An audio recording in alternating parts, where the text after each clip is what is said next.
I'd like to take a minute and just talk a bit about mindfulness. You've probably heard of mindfulness, and I don't know if you've ever practiced any mindfulness strategies. Really, anything can be a mindfulness strategy. So mindfulness can be washing the dishes, like you're just in the moment doing your thing. You're not thinking about other things. You're really focused and intent on doing that thing. You're reading. You might be mindfully reading. It's just being in the present moment. You're being non-judgmental about things. And a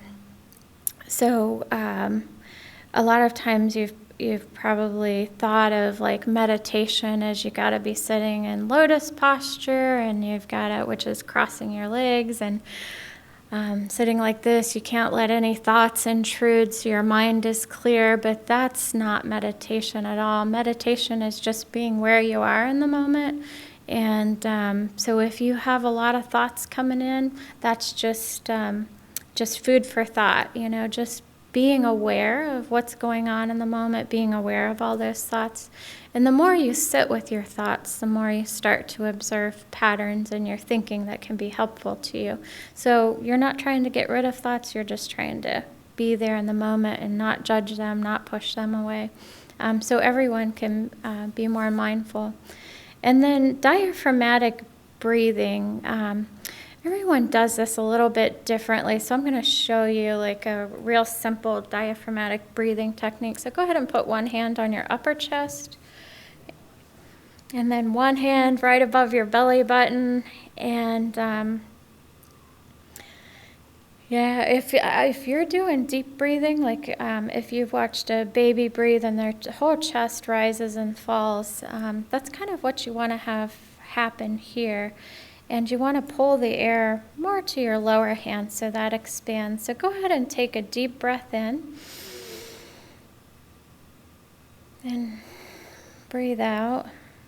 And you want this hand, upper hand, to stay kind of still and your shoulders down as you're doing it.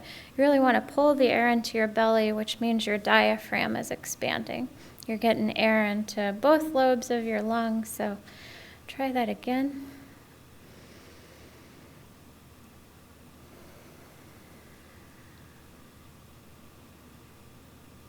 And if you're doing deep breathing, you're getting more oxygen all at once, and you should be able to slow your breath down to about 6 breaths per minute. So to do that, you would breathe in 2, 3, 4, 5. Breathe out 2, 3, 4, 5. Breathe in 2, 3, 4, 5. Breathe out 2, 3, 4, 5. And that's one of the quickest and simplest relaxation techniques that you can use. I frequently use that at work. If I catch myself getting stressed about something, I'll just take a few minutes and practice some diaphragmatic breathing. I already feel calm from just doing that for a few seconds. Typically, you'd want to try to do that 3 times per day, and definitely before you go to bed, because you want to get in the habit of kind of observing your breathing and breathing at kind of a slow pace, because it really will slow everything down for you. It's hard to be mentally stressed if your body is physically relaxed. So moving on to emotional health, these are some of the strategies for emotional health. So focus on what matters most to you. So anything that's not on your list may not matter as much to you. So maybe being able to let go of those things that matter less. Trying to do something joyful every day. That can be as simple as, for me, I have this carpet by my bed, and I like to put my feet on it in the morning, and that makes me happy. So that's a simple joy. So I've already started my day off doing something that makes me feel good. Engage with supports wisely. So know who's in your support system and what they're good at. Some are good at making you laugh, but boy, they will never be there for you if you need a car ride. Some people are good at go into a movie with you, or just enjoying some downtime, or some people are good at just sitting on the couch and not saying anything, which you might need. Some are good at loaning money, but not a whole lot else. So know what the people in your system are good at, and if they're asking to provide help, elicit the type of support that they're good at. Where we run into problems a lot of times is trying to elicit the wrong type of support from the person that's not good at providing that kind of support. So it's all about the fit of support. And try not to put all your eggs in one basket where you try to get all your support from one person, because that doesn't work. It doesn't work either. And then recognize if or when you might need some professional support. We'll go through maybe a few scenarios where that might be indicated. So coping with grief during the holidays. With cancer comes a lot of different losses. So maybe loss of physical functioning, losses due to pain or not being able to work, loss of energy, sometimes loss of hair, just loss of concentration sometimes. So you, just acknowledge that you have, if you're on this journey with cancer, that there are probably a lot of things that you may have maybe missing as a result of going through that experience. And it's okay that you may not be kind of back to where you were prior to the journey with cancer. Make time for grief and laughter, especially during the holidays. If you're grieving, sometimes it can feel like if you have moments of joy, that can feel really odd, like, oh, should I be enjoying this? Because then I'm not respecting the loss of that person.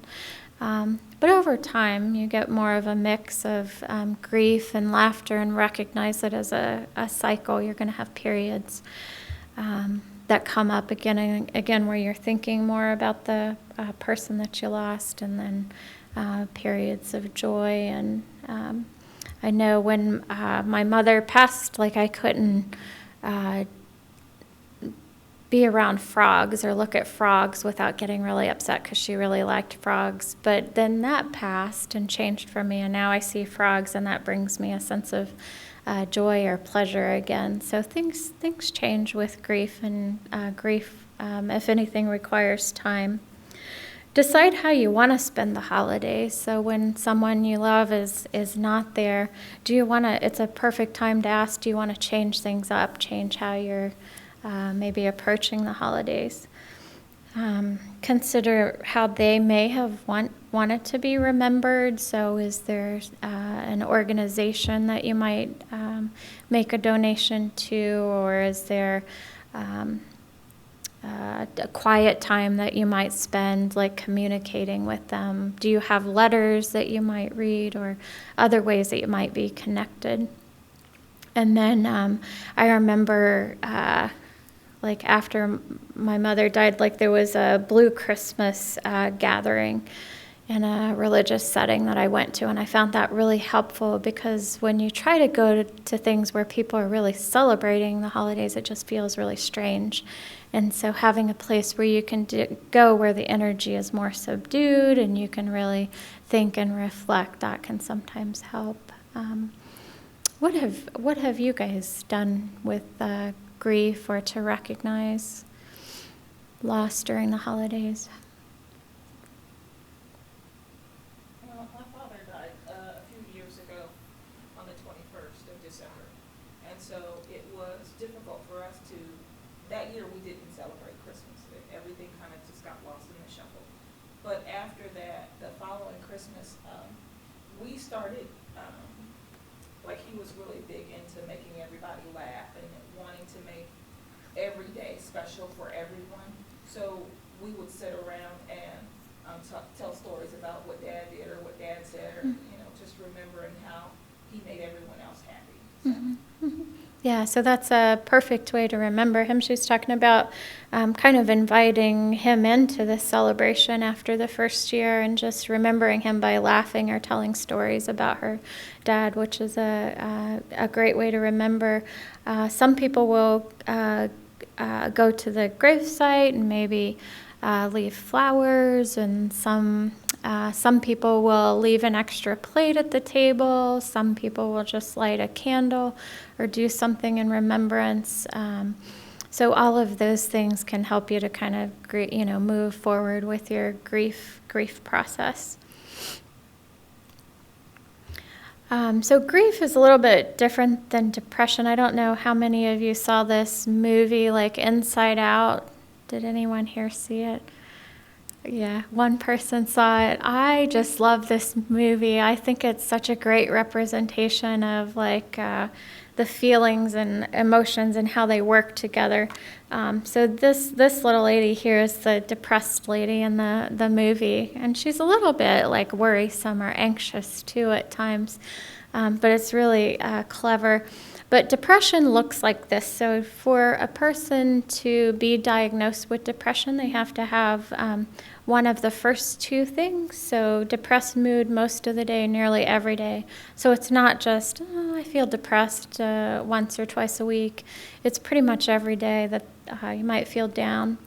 Diminished interest or pleasure in activities, and that's not, say, as a result of pain, you may not feel like doing things that you used to do because it makes the pain worse. It's just you really just don't feel mentally engaged or want to do much of anything. And then you have to have at least 5 of the other criteria. So significant weight loss or gain or change in appetite, changes in sleep, psychomotor agitation or retardation. So that just means either feeling restless or slowed down, fatigue or loss of energy, feelings of worthlessness or feelings of excessive guilt, difficulties with concentration or decision making, recurrent thoughts of death or suicidal thoughts. And because when people are going through cancer or cancer treatment, you can have a lot of those symptoms just as a result of having that. What do you notice on the list that you think, that can be related to cancer? Actually, all of them. Mm-hmm. Mm-hmm. All of them. Yeah, all of them. And I would say definitely probably 80 to 90% of people will experience some changes in appetite, sleep difficulties, fatigue, difficulties with concentration. Especially agitation. It seemed like every little thing got on my nerves, Mm-hmm. especially while I was taking chemo.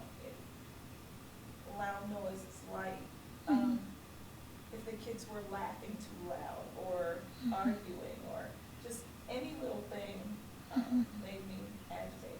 Yeah, she's talking about changes in agitation and being more easily or more sensitive to things going on in your environment. So really needing much less stimulation before you get kind of overwhelmed. And that definitely can be part of chemotherapy. Because so many symptoms overlap with the chemotherapy and whole cancer experience, we also look for are people having problems with cheerfulness, where they're crying every day, just not feeling like they want to be around other people? Are other people around them saying that they seem depressed or sad? That's always key to me, because if someone's with you all the time, they really know what your mood is typically like. Is the person feeling pessimistic or hopeless? And then are they feeling emotionally numb? So are they just not really experiencing any pleasure or sadness, just feeling really blah about things? So all of those too can be clues to me that the person's experiencing depression and not just some of the side effects of chemo. So those are things you would look for with depression. Seasonal affective disorder, they kind of changed that in the manual of how you diagnose, but sometimes it's called winter blues or seasonal depression. And so now they say that the person has to meet full criteria for depression, so what we were just looking at, but it occurs only during the winter or summer, and I have a hard time. I don't think I've met anyone who just has summer depression. Maybe that's in different states, like maybe Alaska or something, if the days get shorter, but it can be just during a prescribed period, and it has to be to really meet criteria for seasonal affective disorder. It only happens during that season. Treatments for seasonal affective disorder, probably the top treatment is light therapy. Bright white, full spectrum light at 10,000 lux at 30 to 60 centimeters from you for 30 to 60 minutes a day. And you can get, you can get a light therapy light at most like big departments stores sell them, but just be careful about what light it provides, because this is pretty specific pattern of light that works. I don't think green light works as well, and blue light kind of has mixed results, so it would have to be white. I guess I'm curious as to what the rationalization of light does. I mean, what would the light therapy provide? Yeah, I think it has. Like sunshine? Yeah, sort of. It's like stimulating like your circadian rhythms, so our days shrink during the winter, so there's less light that we're exposed to. So and if your circadian like kind of sleep pattern is off, sometimes they'll prescribe melatonin too, and that can help with seasonal affective disorder. Cognitive behavior therapy, that works for seasonal affective disorder, depression, and cognitive behavioral therapy is just working with people to, the model is based on the fact that how people think and how they behave contributes to their moods. So it's just helping them to change their thought patterns and change how they're interacting or behaving. And that impacts mood. And there's some studies now that suggest that just like medications change chemical balance, that CBT can actually change chemical balance in different parts of the brain than what other medications or antidepressants might do. So, and antidepressants too are an option. So in terms of professional support through the James, if you or a family member are a patient or family member at the James, and you find that you're struggling with depression or seasonal affective disorder, you could talk to your medical team about a referral to psychosocial oncology, which includes psychologists, social workers, and we can bring in chaplains too if there are spiritual issues that are contributing. And the scheduling number and person that can answer the questions, Pam, is at 293-2957. And then we're approaching time to wrap up. So we've kind of talked about how to define stress. So stress is just feeling like there's just too much and you don't have the ability to cope. So you can either change what that too much is if you have too much on your plate, or work on how you're coping with that too much. We talked about the health impact of stress and the emotional impact of stress. And then we talked about several different strategies to reduce holiday stress and improve physical, financial, spiritual, and emotional health. And not just reduce holiday stress, but just reduce stress in general. I'd like you to take a moment and maybe flip over one of your sheets and write down something that you've heard this evening that you would actually like to implement to reduce your stress. It could be any of the strategies that we've talked about, just to remind yourself, hey, I'm gonna try this to reduce my stress this year.